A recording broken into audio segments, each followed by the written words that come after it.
Welcome to Manhwa Recaps, spoilers ahead, watch out, and take care. Huge shout out and special thanks to the channel members. The series starts by showing us a crazy monster, and how the Earth in year 2045 is in some crazy war. We see one man getting his head cut off, and another getting turned into a donut. While they all realize how helpless they are in the face of this monster, one of the men completely accepts his fate and looks down at the floor, wondering if this is the end.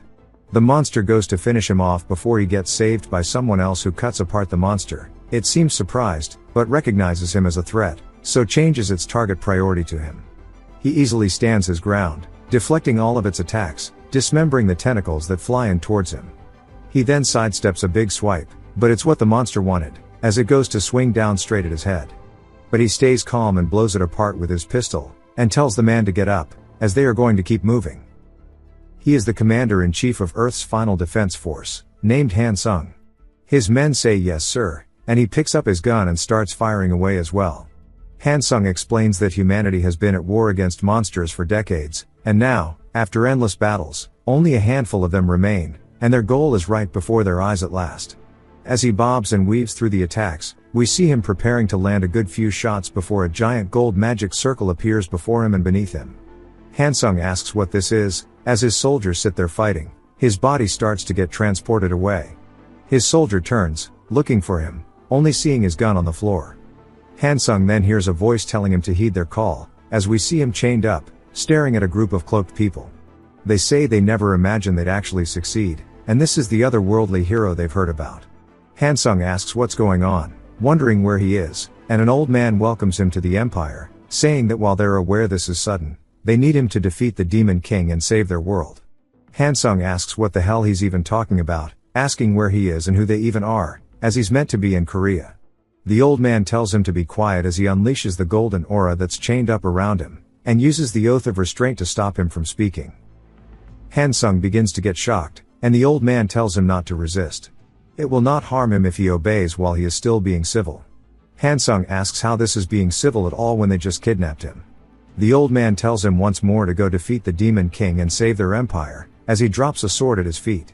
He says that if he does that, they may be able to send him back to his original world. He doesn't know if he will accept their request or not. He realizes that he has no other choice because they're pretty much forcing him into this, and he says that he'll do it. Han Sung says this is how he was summoned to a completely different world to fight once again as the otherworldly hero of an empire. He worked endlessly and went on countless expeditions, slashing enemy after enemy, fulfilling every one of the Empire's endless requests. 3 years turned into 5, which turned into 10. He sacrificed his youth for the sake of finally defeating the Demon King of Valor. He wonders if he is finally free, saying every night he's dreamed of what he'd do once he returned home. But every single time he does a mission, the old man says that he will tell him what he'll do next. Han Sung says this isn't what he promised. The old man says that saving the Empire doesn't end with the Demon King, and there are still those who oppose the Empire's unification, which means they have to be eliminated. They can't let another dissident rise, and he only needs to take care of this one threat. If he eliminates his target, he will finally be free, so he should help them a bit more. Han Sung realizes he can't do anything due to the oath of restraint. He says there is no way a dog with a collar gets to choose. He wonders when this will finally end. He heads to the Teutonian Knight Kingdom to fight his enemy and stabs him in the chest, finishing the assignment. The knight says he can't believe he's so foolish. Han Sung tells him he had no choice and apologizes to Bedell. Bedell tells him not to apologize, because soon he too will be discarded. Han Sung says with this it's finally over and he can go home, until one of his men approaches him from behind. But not for crazy back shots, instead, he wraps aura around his throat and starts choking him, saying that he's done a great job before he stabs him in the back. Han Sung asks Brandenburg why he would do this, and he says that he's fought admirably all these years, and he served well as the Empire's hunting dog. But he, the Grand General and Holy Knight, will only acknowledge that. Han Sung says it must have been a lie all along, as they never planned to send him back home. Brandenburg asks why he would, as the hunting dog only knows how to bite. He pulls his blade out of his back, telling him farewell. Han Sung says he knew they wouldn't let him go easily, but still, he can't believe it. He'll never forget this humiliation, and he'll make their cursed empire pay by annihilating it. That night, once he died, he closed his eyes, but when he opened them again, he was reborn. He reached for his mother, and he wonders who she is because he's seen her face before. After she pinches his cheek, He says he remembers. This man was the continent's greatest necromancer and black mage, named Duke Saxon. This place must be the Empire's headquarters of forbidden magic, Necropolis, which is the location of the Black Tower. The stone of reincarnation that can only work once is successfully activated. It was the one thing that he hid away, a forbidden artifact that he prepared to allow him to break off from his leash.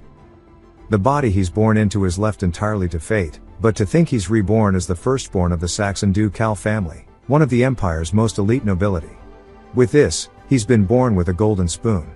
When he grows up and masters necromancy, he'll wipe out every last one of those bastards who did this to him. The Duke asks the nanny why the child isn't crying. She says it's strange because he's breathing clearly, yet he's silent. The mother says maybe she could check his condition. Hansung says he's not a kid, so his tears won't come easily. The nanny says that his breathing is stable, so there's nothing to worry about. But the Duke says that a tearless child is considered an ill omen. She says there's no need for him to worry, but if he truly wishes for him to cry, they can just spank him until he does, as she starts clapping his cheeks. He grits his teeth and holds back the tears as she continues, and the Duke laughs, saying that he's such a stubborn child. The lady of the house says that he must have inherited his strong will. Hansung calls them idiots, saying that he's perfectly fine. She raises her hand, and Hansung says he can't believe it's about to happen again, but instead she starts patting him. Hansung is surprised, and he says the moment the warmth of a gentle hand struck his skin, he suddenly realized something. He doesn't remember the last time he felt such warmth. And it radiated love that he had not known in years, which actually made him cry. And no matter how hard he tried to stop it, he was unable to. Some time later, his dad says that it's been 8 years since Dale came to this world, and that time really flies by. His mother agrees, and she asks if Dale is still in the study room. I guess that's Hansung's new name. He says that he's never put down books ever since he was 4 years old, and his father says that it's because he takes after her, and that he's interested in magic. We finally learn that his father's name is Alan, and she says truly he hasn't forgotten the promise he made with her. He asks if she means the one about him not teaching necromancy, and she's just glad that he does remember. He says of course he would. With a gift he's prepared for Dale's birthday tomorrow, but before he can finish his sentence, there's a knock on the door. He wonders who it is, and the maid enters, calling out for him in a panic, saying that there's a problem with the young master, and they both look worried. They quickly run down the hallway and barge into the room, asking him if he's okay, and he looks back as a blue aura starts to float around him, and he calls for his parents. His mom runs over asking if he's okay and what happened, and he tells her that he's fine, while his father Alan says that he can sense mana in the air, but finds it crazy that an 8-year-old could do that. While his mother's coddling him, Alan walks over asking if he just released mana from his body. Dale says he knew he would find it strange, and he didn't expect he'd release mana this early. If he doesn't answer fast, he might suspect something, but Alan smiles, saying as expected of his son. He pats his head, telling him it's a shame he can't teach him necromancy himself. Dale asks how the hell he's meant to take revenge if he can't learn necromancy, and his mother says that the servants will clean this up, and he can go back to his room quickly. He says okay. Now that he walks away, we finally learn that his mother's name is Elena. Alan tells her that he's thought of a gift for Dale. Shortly after, during his birthday banquet, we see a bunch of people wondering when the young master is finally going to make his appearance. Dale sits on the second floor, saying that it's so noisy, he can't believe all these people came to celebrate his birthday, and it's low-key exhausting. He says maybe it's because he was used to being treated coldly as a hero before, but being treated like a noble son still feels awkward. He can't stop thinking about the day before yesterday when he destroyed the desk. He never would have thought that something reminiscing about his past life as a hero would make the man inside him go rampant. He didn't expect to even find himself in a book labeled The Life of the Hero from Another World. It's a waste not to use his talent for necromancy, but he doesn't know how to convince his father. He overheard him say that he's thought of a gift, so maybe he should ask him to teach him necromancy instead, but that might be a little difficult. His mother then enters saying that they've kept him waiting, and tells him happy birthday. Dale just asks who that is behind her, and she tells the person to greet her son. She introduces her as an elder of the Blue Magic Tower, as well as a master of water attribute magic. Her title is the Enlightened Demon, but her name is Sephia, and she will be his teacher. She says she looks forward to working with him, and Elena tells him once more happy birthday. Dale says he's crazy that he's getting an elder of a magic tower as his master, which means that water magic is focused on defense and disruption, meaning his mother really doesn't want him to learn dark magic. Cephia asks if she can speak with him privately for a moment, and Dale says sure.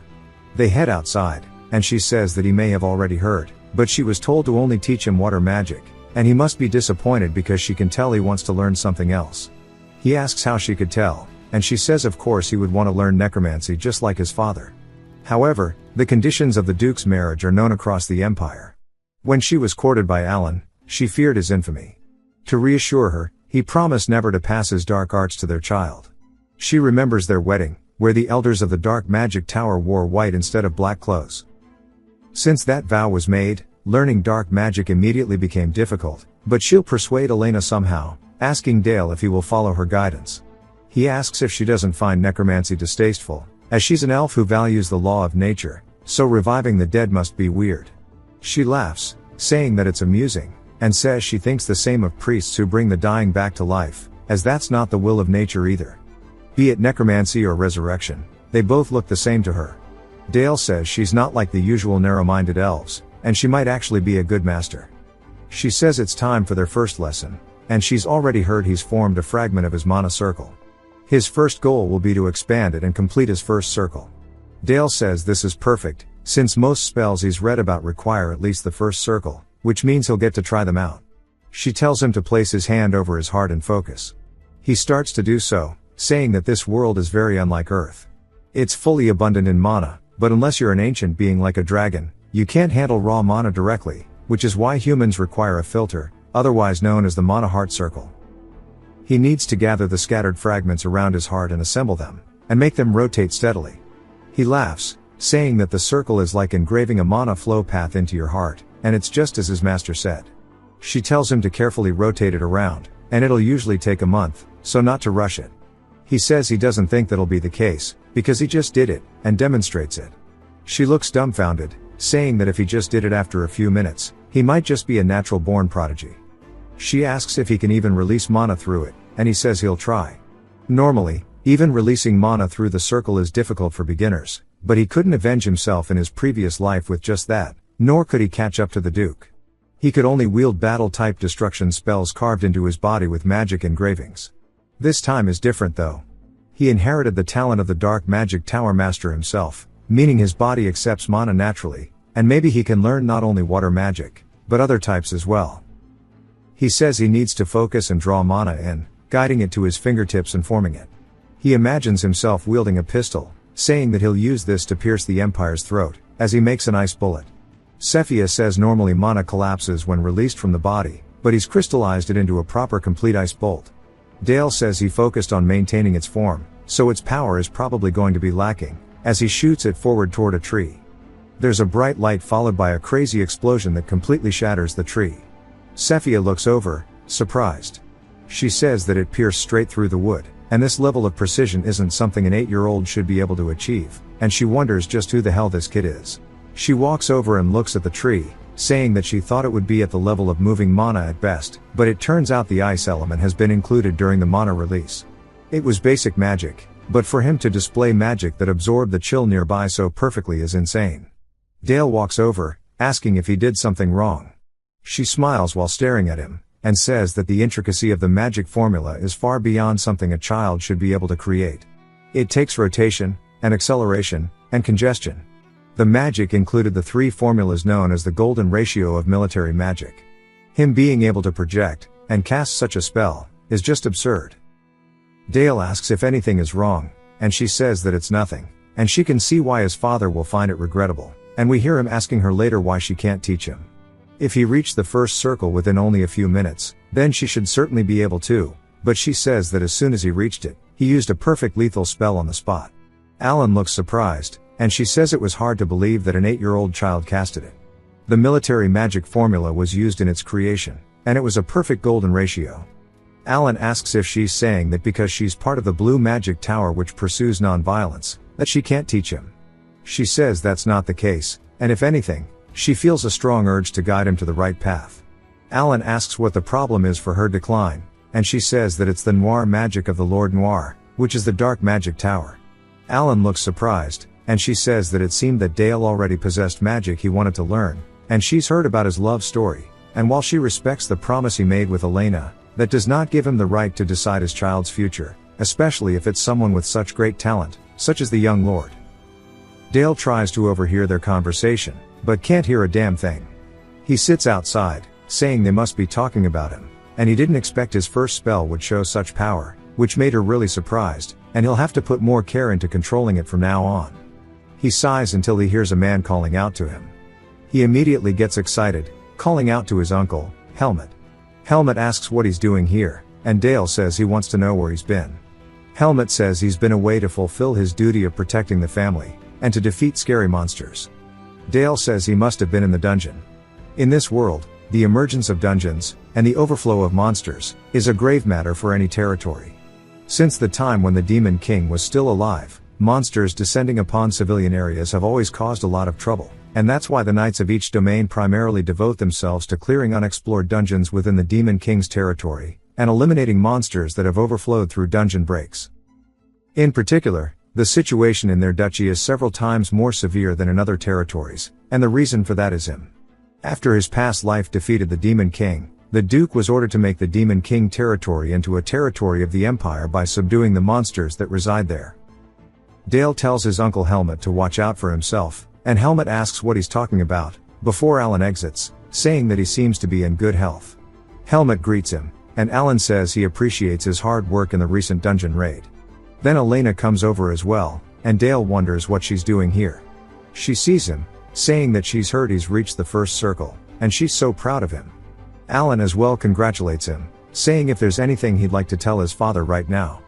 Dale says that if he asks him to teach him necromancy, he might look too cunning, and he says that he wants a little sister, making both of his parents blush. They say they'll try their best, and Dale says he's excited for it. While Helmut and his boys try to hold back their laughter, the rest laugh at him. That night, Dale says trying to act childish at this age is just too much damn work, and he feels tired because he used magic. When he goes to bed, he's instantly having a PTSD dream of Brandenburg telling him it's good to see him again. He says that he sure is sly, to think he'd grow soft this easily, asking if he was happy to have a great house with loving parents, and surely he's not thinking of revenge, because the Empire will find him, and they will keep searching for him, and end him until all of his traces are gone from the face of this earth. He wakes up in a cold sweat, as his mana is swirling violently. He says it feels like his heart's about to explode, and this is the mana rampage that he's heard about. He exits his room, clenching his chest, saying that the Empire won't let him go until the end. He makes his way outside, saying that he thought it would get better if he got fresh air, but it's just getting worse, and worse. Sephia says he seems to be in a tough spot.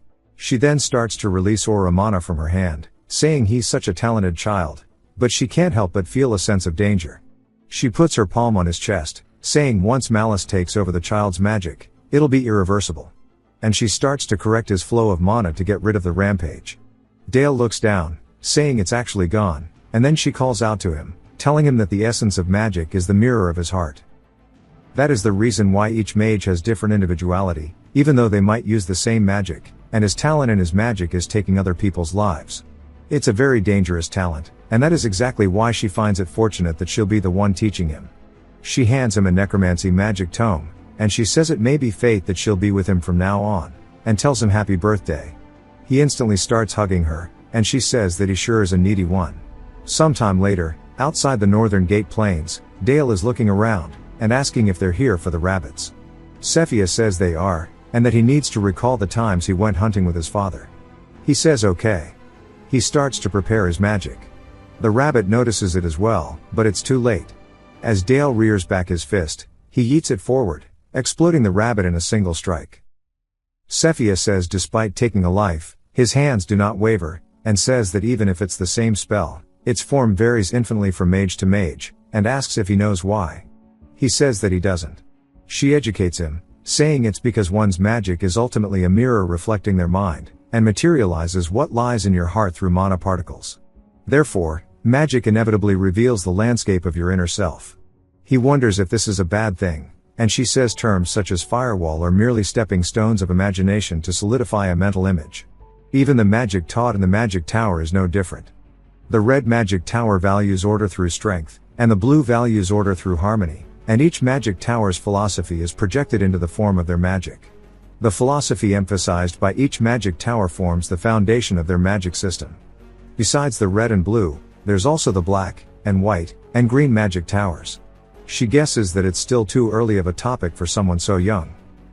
Now that he's killed another rabbit, but this time didn't delete the thing, she says that the most basic form of necromancy is raising a zombie.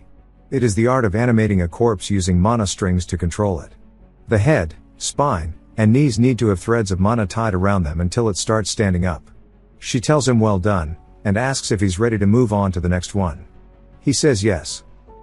As he starts to cast a spell called Frozen Armor, his eyes begin to swirl, and he slams the ground, and an ice beam flies straight towards the rabbit, enhancing it with the spiked armor. She says his execution of the armor is very different, and that the form is proper, but now they can actually test its defense. She launches out an attack, and Dale watches anxiously as it hits the rabbit directly, and all it did was chip the armor, and the rabbit is still standing. Dale says that it actually blocked her attack, and she tells him that was great, and he seems to have something he wants to say, and asks what he wants. He says that he would like for her to instruct him on how he can better utilize water attribute magic too. She smiles, telling him no. He asks why not, and she tells him that what he performed today was a very basic form of water magic, but like all magic, the water attribute demands deeper insight and higher levels of understanding as it develops. For most beginners, even learning one type of magic is difficult. To handle two types simultaneously is what they call a dual mage.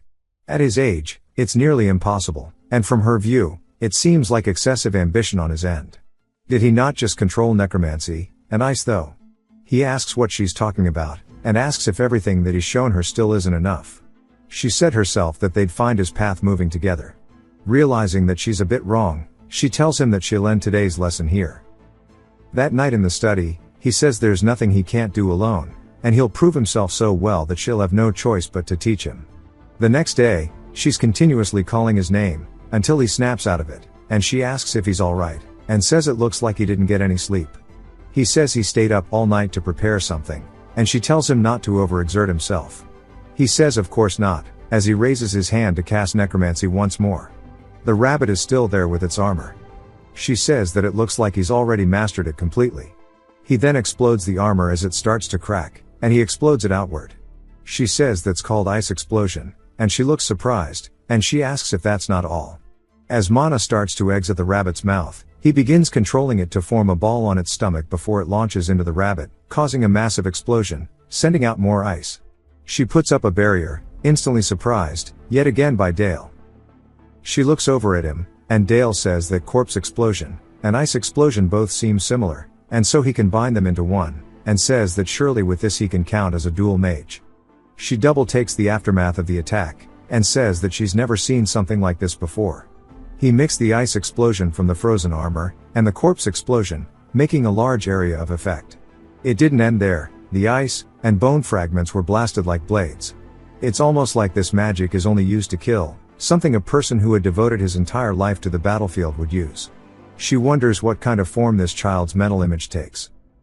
He then creepily turns around, and calls out to his uncle Helmet, who waves at the two of them. Dale asks if he's come back from raiding another dungeon. He says this time they've subdued a small group of monsters, and that the Black Cavalry had to put in some work. The Black Cavalry, all wield lance, is covered in aura, and they are the unrivaled cavalry of their dukedom, and to add to this, their knight captain, his uncle, is one of the 7 swordmasters on the continent. Dale says surely he hasn't forgotten their promise of teaching him sword techniques, and says learning them from a man of his status is a perfect opportunity. Helmet laughs, and says of course not, and Dale waves him off, saying he'll see him later. Helmet tells him not to stay out too long since it's cold, and even Cephia says it's time for them to head back. That night, we hear Alan asking her to explain what she just said. She says that it's exactly as she mentioned it. Dale has mastered his first circle in necromancy, and water magic. Alan says that what they requested for her to teach him isn't necromancy though. She says that she knows she was meant to teach him just water magic, but she wanted to teach him whatever he wished to learn, and she said before that he wanted to learn more than just water magic, and she's sorry if she overstepped. Elena says that she wants to request that she keeps teaching him water magic. Cephia says of course, and she'll be taking care of him from now on too. As she leaves, she realizes she should say something, and says that she apologizes for breaking their promise. As she does leave, she says that their child sure is extraordinary, and she can't believe he became a dual mage at the very young age of 8. Though he does scare her from time to time, he has to be capable of this much since he's their child. Nervous, Alan tells her that he'd actually like to teach Dale necromancy. He wants to give him the strength to withstand the duties of a lord, and he's so sorry. He says that the public's perception of necromancy is still poor, and people fear it, and call it the magic of death. That's why she wants to dissuade him, and she actually wants him to train him to become a necromancer who could ignore others' perceptions, asking if he's okay with that. He hugs her, and says that he completely understands, and he swears on everything that he will train their son to become the strongest. And so the first day of special necromancy training began. His father says he was actually disappointed in him, and he's been reviving lives without even knowing what he was controlling. Dale says this is all he was taught though. They are now in the magic workshop under their castle. As soon as he showed his father the basic necromancy he learned, he clicked his tongue, then brought him here. Alan says that as long as he's teaching him, he shouldn't even think about using such a basic spell, and he will begin with memorizing the bone and muscle structures of all life forms, asking if he understands. Dale says yes. All of the books his father gave him were professional books only doctors in his world would read. But he was finally allowed to move on to practical magic. Alan tells him that the real class will begin now. They walk over to a table, and Dale looks down, and says that this is a goblin's corpse. Yo, why he kinda caked up though. Alan tells him that he seems quite perplexed. An untrained warlock can only move a swordmaster's corpse like a zombie, and on the other hand a skilled individual can make an ordinary soldier into a death knight. In front of him is an ordinary undead soldier, asking how he will move it. Dale stretches his hand out towards it, and begins to release his mana. He says unlike a rabbit, which is small in size, and only has a number of bones, a goblin is much harder to control since it's bipedal, and he has to tie it up with many strings. One of his mana strings breaks, causing him to lose control of it. He says that it's like trying to control a super complicated puppet, and maybe it was a mistake to use post-mortem rigidity to increase its defense. Its joint muscles have stiffened up, and now he can't move them. He wonders what to do in this situation. His father puts his hand on his shoulder, and says that though it was a good idea to harden his body by accelerating the post-mortem rigidity, but the side effect is that it limits the movements of the corpse. He tells him to watch carefully, and he starts to use his mana as it begins to wrap around the goblin. Specifically, it starts entering through its rib cage. His father explains that originally rib cages are meant for protecting one's internal organs, but there's no need for that to be the case anymore since it's dead, as he starts to make it shoot out through its arm. Alan tells Dale to understand the target structure, and alter them to their needs. Dale is just surprised that he never thought of anything like this, and his father tells him that this is the foundation of black magic. Dale tells his father that there's something else he wants to learn, and that is the mindset of the black magic tower. His father smiles, and asks if he means he wants to learn the truth. The truth always exists within death, therefore they must understand the weight of life to reach the truth. He recalls his past life, and how he had someone begging him to be spared, and they were groveling in front of him, and still he raised his sword into the air, even though they begged for their life, he still cut their head off anyway. He snaps back out of it, and his father asks if he's alright, saying he doesn't look good. He tells him that he's fine, and he mentally repeats it over and over. As his magic training progressed every day, the fact that he was being taught dark magic spread throughout the empire, and his breaking of the vow has caused a huge uproar. As for the person who caused the breaking of that very vow, he's garnered the attention of everyone in the empire, and they're all focusing on him. Back to Dale, we see him blocking an attack from his uncle Helmet, and it has been a few weeks since we last saw him. It seems as if Dale actually has him on the defensive, and Helmet seems impressed. He creates some distance between the two of them, and raises his sword to the air, and starts to swing down towards Dale. Dale follows the path, and swings, knocking Helmet's sword out of his hand. Helmet looks back in disbelief as it falls onto the floor, and he tells him that was actually not bad. Dale says he knows there's no way a knight like him would drop his sword, and asks if he let go on purpose. Helmet says of course not, and since he used sword techniques that are used in an actual battle, a normal person would have died in a single bout. His swordsmanship is so excellent that he feels sad he's a mage, and since there are always escort knights by a mage's side to protect them, there really is no need for him to train this hard. Dale says of course there is, and it wouldn't be cool for the Duke's son to rely only on guards and defensive magic, would it? And besides, how could he pass up a chance to learn swordsmanship directly from one of the 7 swordmasters on the continent? Helmet starts laughing, and says that's a magnificent answer, and if he had a son like him he'd have no regrets. Dale says he didn't expect to get praise from him. His mother then arrives, saying that they both seem to be in high spirits, and Dale asks her what brings her here. She says that she wanted to see how hard her son was working, and also to share some news. Dale asks what it's about, and she reminds him about the birthday present he asked for. He says he doesn't actually remember, and then recalls that he wanted a little sister. She tells him that he's going to have to take good care of his sibling. Dale says of course, although they don't know if it's going to be a boy or a girl yet. 10 months later we see that he actually did get a little sister. Dale says it's unreal that he actually got what he wanted, and she's incredibly cute. Elena asks if he would like to hold her, and he asks if she's sure. She tells him to not be shy, and it's not hard to hold a baby. Alan as well says that when he held her, he realized it wasn't as difficult as he thought. He asks what he thinks, and she looks just like him. Elena then laughs, saying it's strange as she cries every time she holds her, but not once when Dale does, and she seems quite happy. Dale smiles, and Alan asks how he feels right now. Dale says that she's as light as a feather, but she feels so heavy at the same time. Alan smiles, saying that it's the weight of life, and that he should never forget it. Elena claps, and says that it's about time for his lesson, and she's sure Sefia is waiting. Sefia tells him that today's lesson is real combat. Dale asks if he can fight seriously, and she tells him not to hesitate, and come with his full strength. He says okay, and begins to channel his magic. She just wants to see how much he's improved, and he launches out 2 ice bolts straight at her. She says that the first one was too slow, and easily blocks the second, and actually manages to grab it, asking why he's going easy on her. He's a little surprised, and she throws it back towards him, saying he needs to put up a barrier quickly. He raises his arm, and uses his ice armor to block it. He says that if he didn't, he would have been seriously hurt, but she's impressed he formed ice armor in that short moment. It starts to chip off of his arm, and she tells him to come at her again. He puts his hand on the floor, and does some Full Metal Alchemist type shit to create an ice wall in front of them. She asks why he would do this in the middle of battle. While he enhanced the mana structure, he increased the ice's density, meaning it really is strong, but why cast a defensive spell now? She wonders if he needs a break after her last attack. She then senses something, and we see that he's actually about to cast Frost Explosion using a fragmentation formula. He detonates it using his magic, and calls it Grenade, as it starts to shoot out straight towards her. After the attack, Dale says that it worked. The incantation just now condensed the sturdy ice wall even further than it already was, and exploded. Since ice molecules had already been strengthened before compression, it became a grenade, and it'll be hard for his master to avoid this one. He looks over, seeing her riddled with holes, and starts freaking out, as she appears behind him asking if he called for her. He sighs out of relief, seeing that she startled him. She says that was quite an impressive technique, and she never thought that a mere first circle mage would be capable of wounding an elder of the magic tower. He says that he never meant to hurt her, and she says that she knows, and she's grateful for the wound he gave her.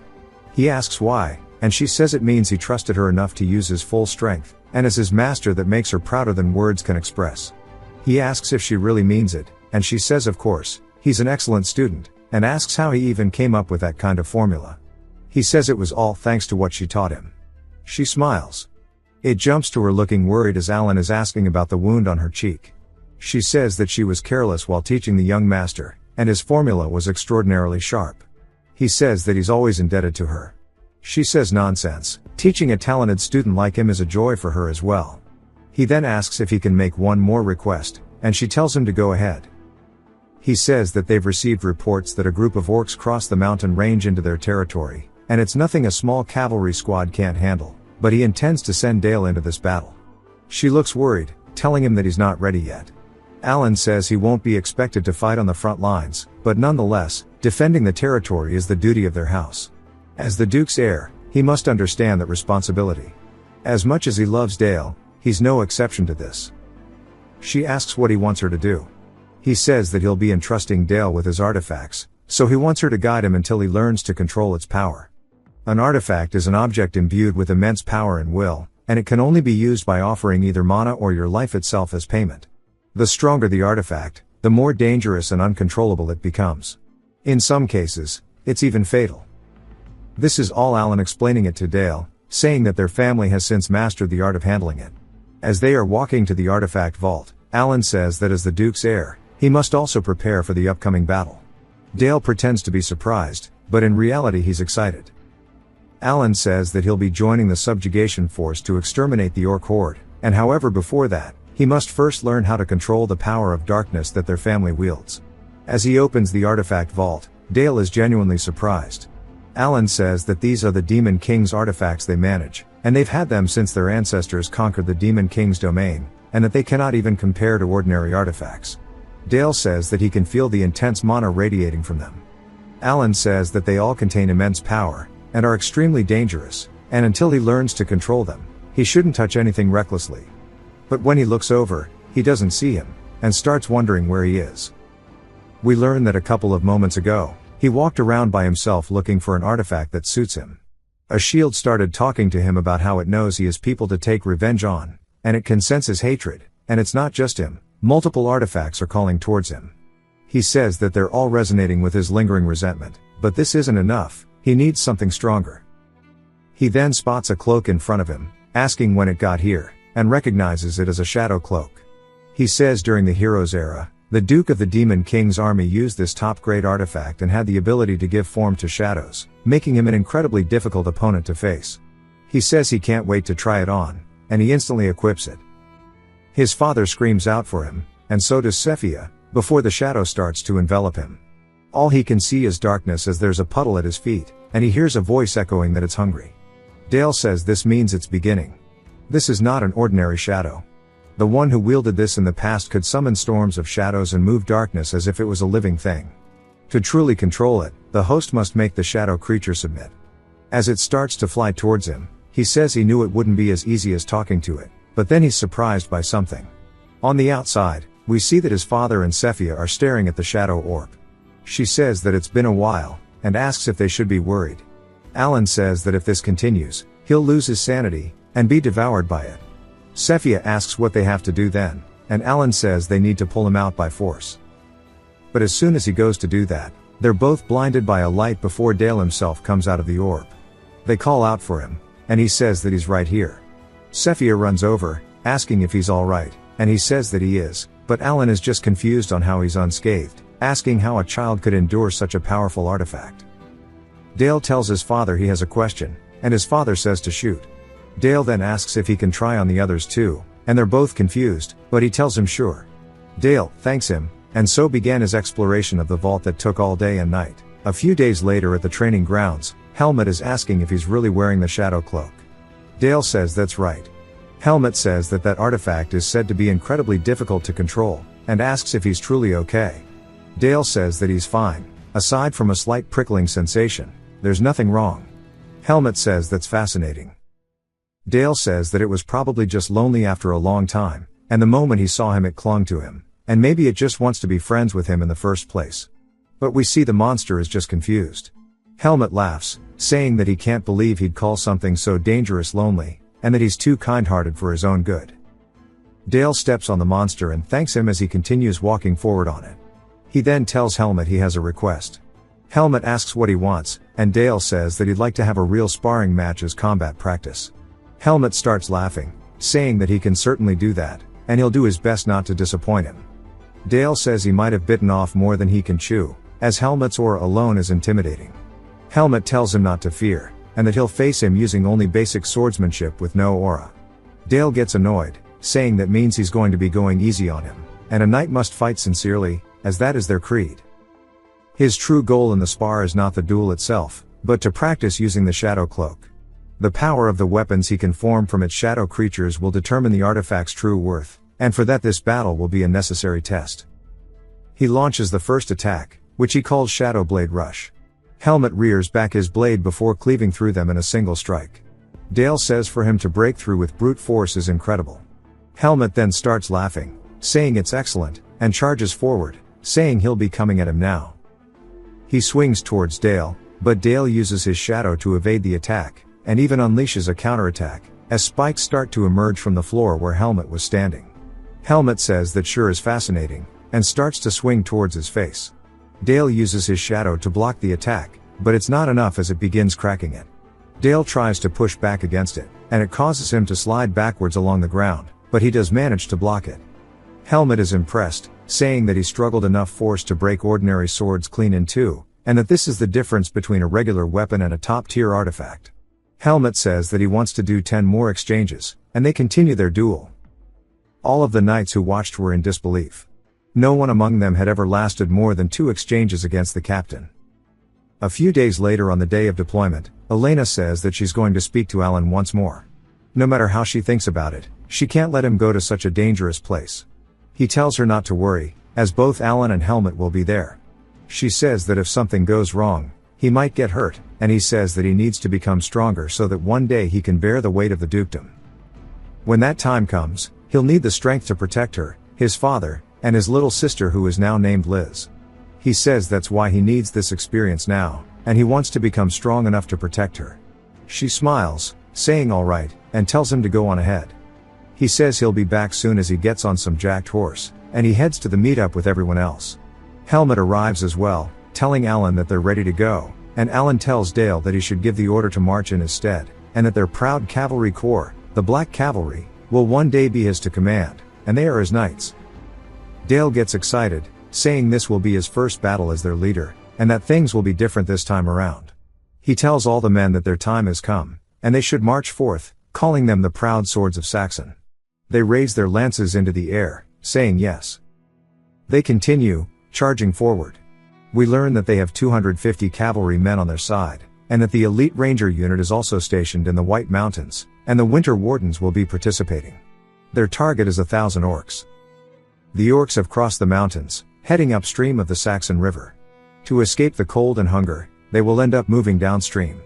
They will strike first by crossing the lower part of the river and ambushing them. There is only one way for 250 men to cross such a deep river. As they all turn back, Cephia walks up, telling them to step aside, as she will form a bridge of ice. Dale gets excited, saying she came all this way to help them. Even though she emphasizes non-violence and harmony, she puts her hands together on the ground, creating a bridge of ice, allowing them to all pass. She tells them to go ahead, and wishes for their victory. Alan says she is his gratitude. Dale tells her he'll be going now as well. As he rides by, she smiles, saying it sure is strange that a student could make his master worry this much. Sometime later at the orc base, the hidden rangers launch their ambush. As we see them using fire arrows, their volley starts unleashing on the camp. A lot of orcs die to this, and some just tank that shit and go crazy. Helmut says now it's time for the 1st, 2nd, and 3rd battalions of the cavalry to form a wedge formation and charge in. As they do so, Helmut asks Dale what he thinks about that. Dale says with each horse's hoof hitting the ground twice per second, they're moving at least 40 kilometers per hour, and factoring in the combined weight of the rider's armor, the impact force will be immense, and with the 3 to 4 meter lance locked in place, that's the Cole lance formation enhanced with the knight's aura. Even orcs won't be able to block it, so it's going to be completely one-sided. Alan says that this is the true power of their cavalry that their duchy prides itself on. Helmut tells them not to relax yet though, as this is only the beginning. The orcs start to wield tower shields and spears, fending off their cavalry formation. Helmut says that the ambush worked, but not enough to annihilate them, so they should retreat, reorganize, and then finish the job with rotating charges. A signal flare goes off, and the cavalry recognizes it and starts to pull away. The orcs are confused by this, wondering what's going on. They look like the thumbs from Spy Kids, but they spot one of the knights running away, and they ready their spears, yeeting it, killing the rider's horse instantly. Dale witnesses this, and Alan says it's unfortunate that one knight is down already. Dale wonders why they're considering him beyond saving. Dale then asks why they are just sitting here watching one of their proud soldiers without doing anything. Helmut stares at Alan wondering what he's going to say, and Dale just looks back at the fight. Saying if he goes down on horseback it'll be too late, and from this distance he'll need to pierce an orc's tough hide in one shot, and it's far thicker than the usual monster, so he has to modify the formula, and maybe add a high precision projectile formula for sniping will help, and he says that plus a ballistic trajectory equation for stability will increase the completion level. He says this will probably work, and he calls it the Barrett M98B Lapua Magnum formula. He points his finger forward like a gun, and as the orc's going to finish the knight, he launches it forward, blowing its head smooth off. Helmut says that was quite a distance, and the accuracy is crazy. Alan's just surprised. As Dale starts to ride away, Helmut asks where he's going. Alan tells him to let him be, and to think that at his age he crafted an original magic formula with that level of destructive power. It means that his inner world must already be near completion. Dale is more focused on the fight. He can tell that the other orcs are regrouping, and now he's facing two problems. 1. The soldiers panic because he fell, and 2. His original formula is too long and inefficient for combat use. That's why he learns simplification formulas, and that he should shorten his own as well. He says he might call out the Ice 98 Magnum, but that's still too long, and he says he'll just do this instead, calling it Ice Bullet. The soldier looks back at him horrified, but Dale shoots out his attack in an instant, blowing a hole through its head. The orc falls down, and the soldier asks why he would do that for someone like him. Dale hops off the horse, telling him not to worry, as House Saxon never abandons a sword that's loyal. 2 more orcs run in screaming. Dale stretches his hand forward using Shadow Blade, and they fly out towards the orcs. It takes out one of their blades in an instant, and he tells it to consume them. The orc is confused as he watches his boy get devoured until his head is cut clean off. It rolls onto the floor, but by that point its body has been turned into nothing but bones. Dale asks what it's still doing here, and he shoots out Ice Bullet once more, getting painted in nasty orc blood. The soldier is still tweaking, but tells him that his legs won't move. Dale realizes what he has to do and Princess carries him all the way back to Helmet, saying he'll leave the rest to him. Helmet tells the men to charge forward, saying it's for their house, and for the young master's bravery. Back at the base, Alan tells Dale that they've completely subjugated the orcs, and he called him because he has something to ask, wondering why he rushed into enemy lines alone, as that's something completely reckless. Dale just wonders why the hell he's getting scolded. He then asks for him to explain why he rushed into the enemy lines. Dale says that he was the one who said that the Knights of House Saxon are those he will someday lead, and he merely fulfilled the duty befitting that title. His father tells him that his reasoning is weak. Dale is just confused, as his father is famous for cherishing his knights, so why is he acting this way? So he asks why he stood by when his knight was going to die. His father says that the Northern Demon King's territory under their house faces constant hordes of monsters. The knights who take the front lines do not draw their swords, hoping to be saved. Dale says that still, he had hoped that he would save a loyal knight, and his father asks if he means like he did. As he made those who must think and act to survive on the battlefield believe that someone will rescue them, then he asks how many knights with that mindset would survive. The knights of their territory sharpen their blades endlessly to face the threats around them. Only when they reach their limit will he personally stop those threats, and that is the noble duty their house must bear. Dale says he's right. It's a logical path that he can't refute. Even he knew this in his previous life, yet somehow he forgot. His father puts his hand on his shoulder, telling him that the way he acted upon his will was impressive, and he should never lose that spirit. Dale says he understands. As his father opens the tent, he says it's time for them to head back home. The tale of Dale charging into a horde of orcs to save a single knight became the Empire's favorite gossip. It was mostly true, with just a hint of exaggeration, and it spread through the Empire like wildfire. Although he found it really embarrassing, it brought new energy to the duchy. A few days later at the training ground, the knights are all kneeling, greeting him. Dale says he told them this was unnecessary, and a helmet tells him to stay strong, to stand proud. He tells his men that for the future of the young master, they must become even stronger. They start cheering, and Dale says they're so passionate. The maid then approaches, saying that the guests from House Urert have arrived. We learn that her name is Eve, and Dale thanks her. Helmet then asks if he's ready to get going, and Dale says that it seems that they'll soon greet a special guest.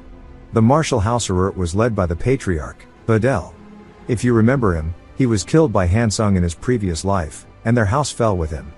But he could tell that Helmet looked a bit uncomfortable upon hearing of it. He was probably remembering the divine sword, the one who guided him into knighthood, and that this might get awkward. When they enter, his father says that he's right on time, asking if he was training. Dale says yes, and then the butler enters, saying that the guests have arrived. As they begin entering the room, we see a woman and her daughter. Dale says it's impressive that she came here without any attendants. She introduces herself as Vanessa Urert, and she greets the Duke. He welcomes her, and she turns towards her daughter, introducing her as Charlotte. She looks pissed. Dale wonders what her problem is, and then she asks her mother why she's bowing her head to them. Vanessa goes to say that she's being rude. But Alan says that they've endured this much to come this far, asking Dale to escort Charlotte around the castle for a bit. He says sure, and he stretches his hand out for her.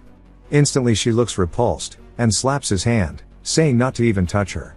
He's confused, but his parents are just surprised that she'd do such a thing. She then calls them shameless imperial nobles. Vanessa asks what she's doing, saying to apologize to him now, but instead Charlotte turns and runs off. Dale calls out, telling her to wait. She slams the door, and Vanessa apologizes for her daughter's impudence, saying she's usually not like this, but after recent events her emotions are unstable. Elena asks what happened, and she says not long ago, Count Brandenburg, the guy who killed Hansung, is a new overseer that was assigned to their territory. He is known as the Empire's Holy Knight, so they must have heard of him. He's as infamous as he is renowned, and is called the Pig King for a reason. Then in order to produce a very talented heir, he seeks to plant his seed in any skilled swordswoman, even if that person is her daughter who is yet to come of age. Holy shit, he needs to be executed. Vanessa says that she barely escaped before he could touch her, however one cannot erase the memory of such horror, and that she wishes to protect her. But as they are just fallen nobles, her power is limited, and she implores them to please accept her daughter as a maid of their house, so that that man may never lay a hand on her again. Dale catches up. As she's wiping away her tears, he calls out to her, asking if she even knows where she's going. She says she doesn't care, and Dale just wonders why she's at the training grounds of all places. She asks if his hand is alright, and he tells her that it's fine. She says that's good, and he wonders if she's still thinking about what happened, saying even if she acts unfriendly, she's still a kid. She draws her blade and points it at him, saying that she wants to have a match with him, and she orders him to draw his sword. He's confused, saying that she's just doing whatever she wants. She then tells him to fight her, and he says that he needs a reason first. She says she's heard plenty of rumors about the incredible man who slaughtered 1,000 orcs to save a fallen knight. He realizes that she's fallen for the propaganda, and she says that she'll defeat him, the one who was said to be unmatched in the Empire, and prove to the world she's stronger. Then she'll protect her house from that man. Dale asks who that man is, and she says that it's Count Brandenburg, the Holy Swordsman. Dale is surprised, saying that he can never forget him, as he's the Empire's dog who stabbed him in the back, and he can't believe he's hearing his name again. They share the same target, which means she could be a good ally, but first she needs a dose of reality. He starts to walk away from her, and picks up a training sword, saying that she's just a child who knows nothing. He tells her to come at him with everything she has.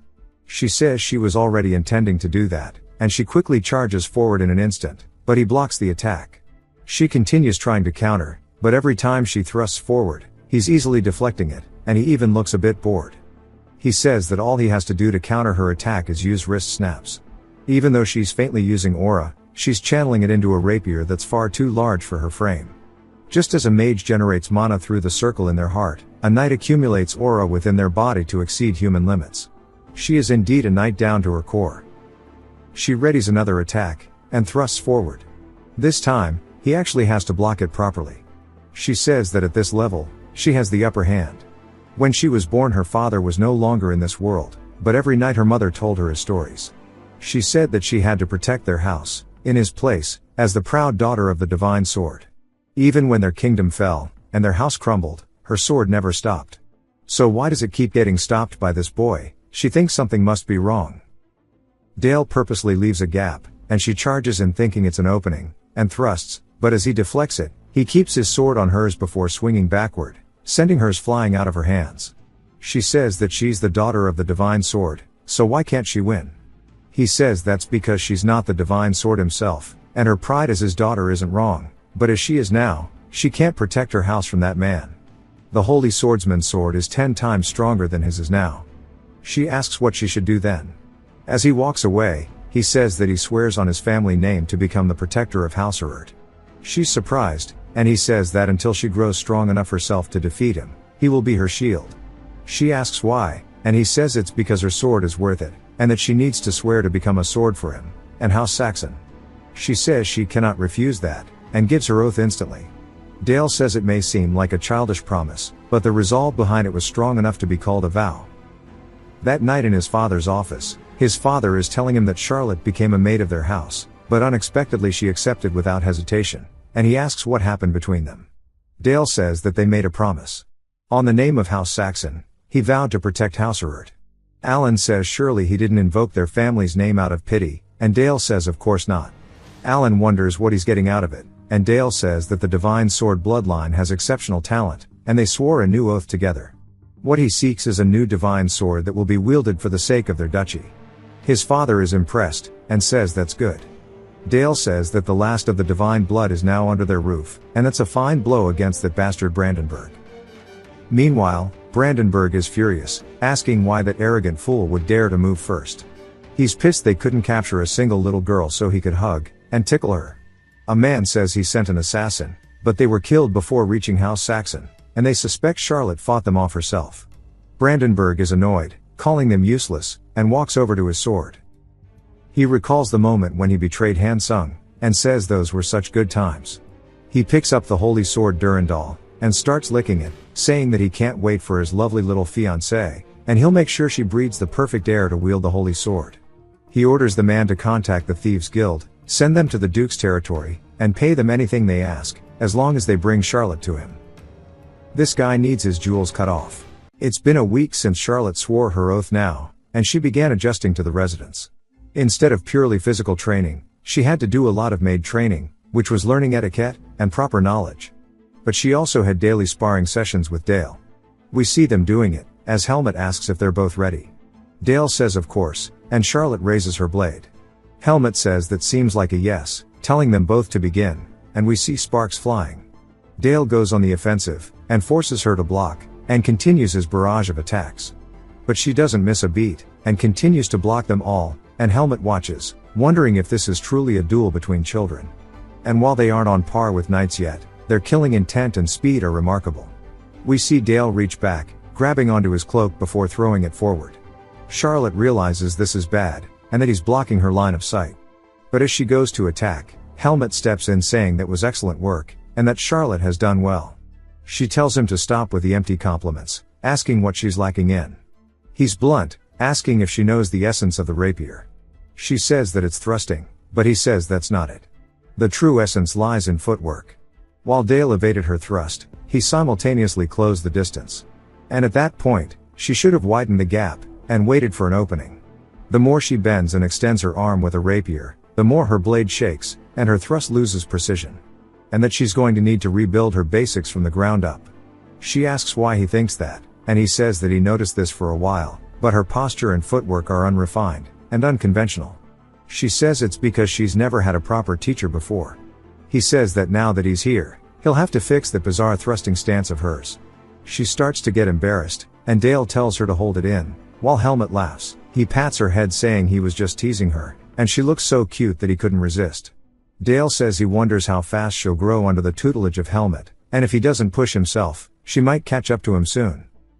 Later for his magic training, we learn the process of constructing mana circles is mostly the same. You sense the flow of mana circulating through your heart, wait until it follows a stable path, and then engrave that pattern into your body as a mana ring. The problem is that it can take decades. But Cephia is just confused on how he's already completed his second circle. Dale says in this world a mage's mana circle is measured in RPMs, the rotations per minute of mana flow. A typical first circle mage is around 300 revolutions per minute. At present his first circle measures 2000 revolutions per minute, while his second circle is at around 400. To expand a new circle the minimum is 300 revolutions per minute, meaning he's already met the requirement for the third circle. Since he's obtained his second, he wants to run an experiment. He's going to try enhancing his existing ice bullet. He'll strengthen the molecular bonds to increase its mass and hardness, and project a large caliber barrel to boost rotation and velocity. He calls it an AP round, and shoots it out, and it rotates, burrowing through the entire tree that he just designated as his target. He wonders what happened, asking if it was always this easy to project an AP round. Cephia claps her hands saying that he always learns fast, and he says that he's grateful to her since she's his master. She's just glad, saying that from saving a knight from an orc to what happened with Charlotte, he's always using his strength for the right reasons. While his growth is monstrous, he's far from it, and he inspires nothing but trust within her, and she hugs him saying that she's so proud of him. He starts to blush a little bit, saying that she's way too comfortable with physical contact, and this is awkward. That day at the courtyard, he says that really startled him, and that she probably just sees him as a child, but this isn't the time for this. He needs to focus on training, as he casts Ice Wall. He then starts strengthening it. He then starts to prepare his next attack, which is an ice bullet, but he's using a buckshot variation, treating it like a shotgun, as all the pallets bounce around the ice wall to the point that it shatters it, and ricochets even to him. He deploys a barrier to block it, saying that next time he's going to try adapting it into a slug round. Charlotte then calls out for him, and he turns towards her, as she says she's always been wondering where he's been practicing. He asks if she's training nearby, and she says that she is, as she's practicing the footwork Helmut taught her. He says that she really seems to enjoy swordsmanship, and she says that's true, but about before she wants to apologize for acting out. She's been reflecting on how rude she was to Dale, but she corrects herself saying young Master Dale. He says that she really has been. This is a shock to her, and he laughs, saying that he'll forgive her this time. She gets excited, and he also tells her not to be formal with him.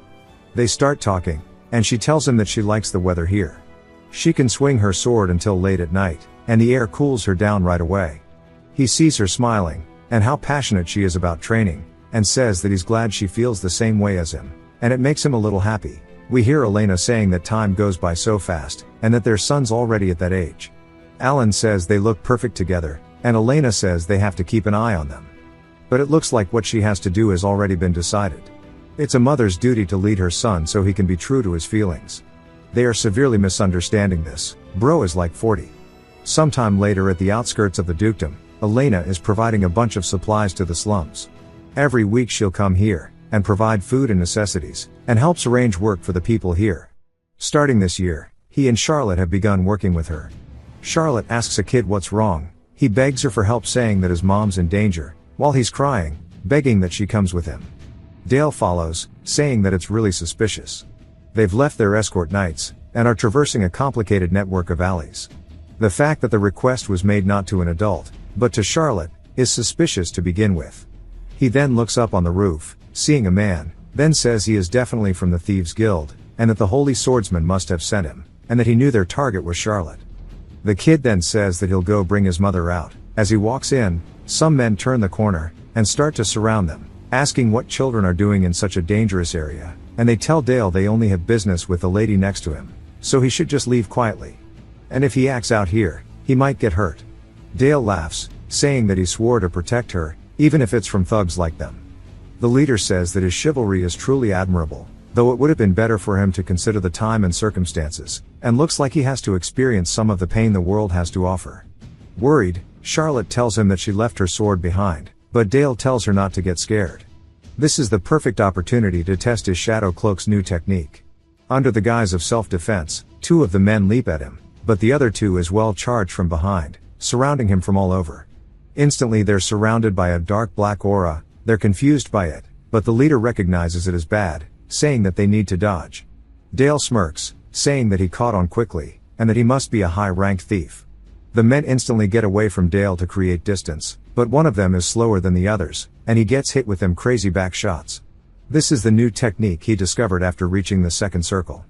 By implanting shadow creation like parasites, they move on their own to turn them into an undead. The leader watches in horror as his boy starts throwing gang signs behind him.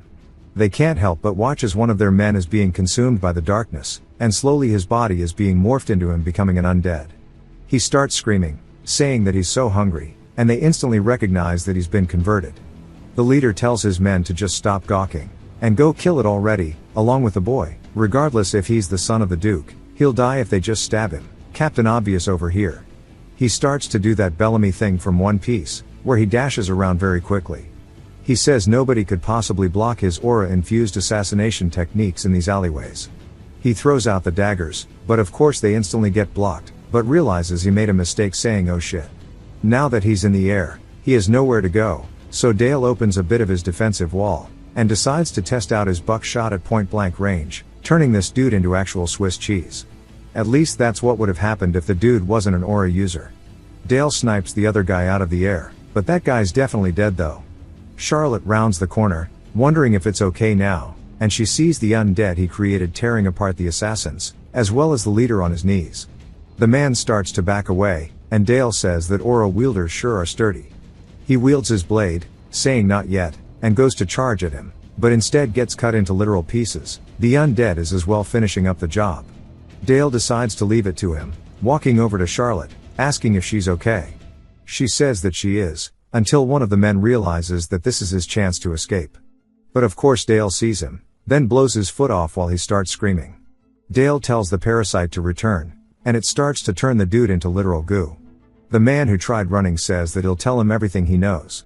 Dale asks if he means everything, and the dude says yes, but Dale puts a hole in his head, saying that he's not actually interested. Charlotte then walks over towards him, and looks around horrified, asking what just happened. Dale says this is the true face of House Saxon that people fear. It is also the power that will protect her. He asks how it feels seeing it up close, wondering if she is scared. She says that she is a little bit, but it's okay. He fought to protect her. After that day's vow, she made up her mind. His house becomes the shield that protects hers. So she will repay him by becoming the sword that swings for his sake. She is glad that he can teach her what the future means, and that she will become even stronger.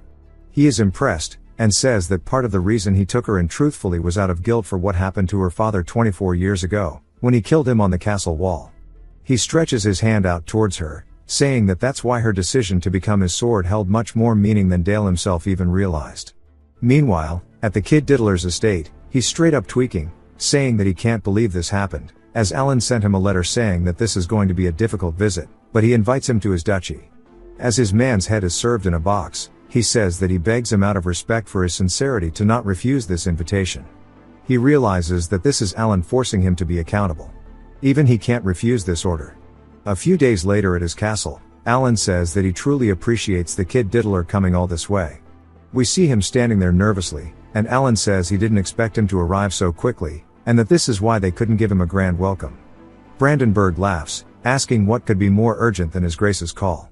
He sees both Dale and Charlotte, and is annoyed. He says after the commotion at the estate, there's great concern spreading throughout the empire because of someone trying to attempt a kidnapping in broad daylight of all things, and that he believes he can guess why he called him here, but that he, a loyal sword, has been involved in something so disgraceful.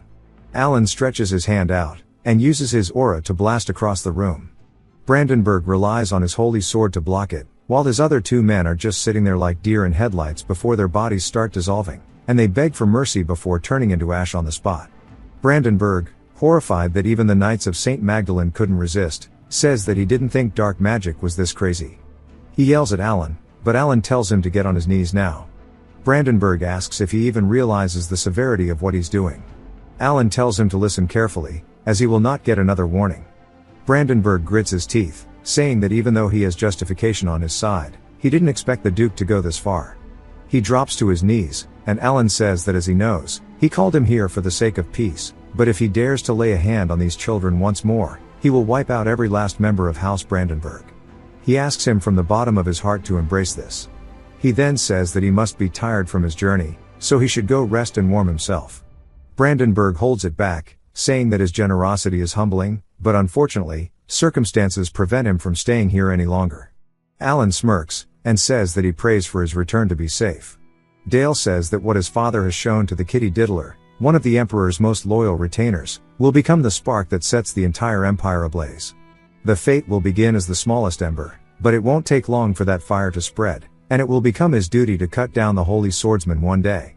He hopes it's sometime soon, but when the world hears that he was forced to kneel before the Duke, the empire's core will be shaken. Outside of Saxon's office, we see him lift a blanket off the table, and Sephia asks what these are.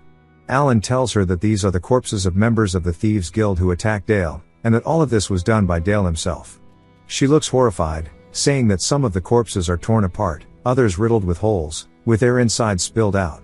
For the first time, she begins to doubt herself, saying that her teachings might have been wrong.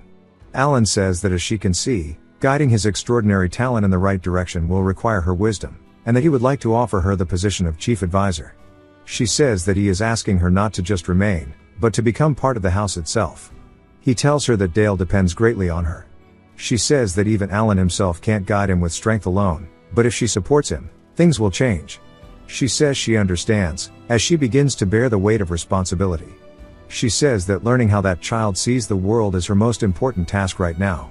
Time passed, and it's now Dale's 10th birthday. Unlike last year's celebration, even more people from the Emperor's court attended. Among them, the most notable guest was the Marquis Uris, and he smiles, saying to meet him. We get a flashback to a little before, and everybody is pogging out about the dishes, but also they are just in disbelief by how beautiful it is. They can't believe that they had such misconceptions before coming here. Dale says that the central nobles of the imperial capital are part of the Emperor's faction, and they form the largest and most influential power block in the empire under the name of the Emperor. The reason they have come to tonight's banquet is obvious. It's an implicit warning, a message from the imperial family that they won't overlook any insult towards the holy swordsman. The messenger chosen to deliver that is definitely Yuri's, who is standing before him. And that is when Yuri's greeted him. We learn his nickname is the Crimson Lord. He is the master of the Red Tower, a man who pursues flame, fury, and power through order. The Red Tower's mages were infamous for their obsession with the strong being the righteous of the Empire's era, and so they never hesitated to become executors of ambition. He himself had been subjected to all kinds of modification experiments by the mages of the Red Tower once. Yuri says that he has heard of his unmatched talent in magic that no one in the Empire can compare to, and rumors even say that to protect his family's knights, he single-handedly wiped out a horde of orcs, as expected of Alan's son. Dale says that he hopes he enjoys his evening, thanking him for the words. He heads out of the banquet hall, and says that every year being celebrated like this just feels as exhausting as ever, and that he'd rather right now be training with Charlotte, but she officially serves as his mother's maid. But if word got out that the daughter of the Divine Sword was sparring with him, it could be dangerous for her, and he might just go practice alone.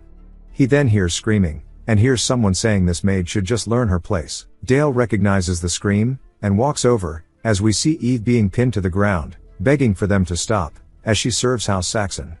The man asks why a lowly maid thinks she gets to invoke the Duke's name. He pulls out a knife, saying that everyone's busy celebrating the young master's birthday, and he puts it to her throat, saying that rather than wasting time standing around, it's better for him to spend it with a woman, and if she resists him again, he'll slit her throat. Turns out they're against a bush, my bad. And he tells her to be a good girl and listen. Dale yells, asking him what he thinks he's doing, and he turns, seeing him.